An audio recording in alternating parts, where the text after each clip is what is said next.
వచ్చేసాం. So excited, చూసావా ఎంత బాగుంది posters and all. Oh wow. So ఈరోజు మా గురువు గారు అనమాట చీఫ్ గెస్ట్గా వస్తున్నారు.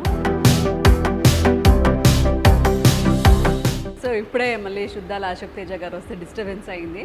బట్ ఐఎమ్ వెరీ హ్యాపీ, ఇలాంటి లెజెండ్స్ చాలామంది వస్తున్నారు ఈరోజు మా ఈ ట్రైలర్ లాంచ్కి. సో చూద్దాం.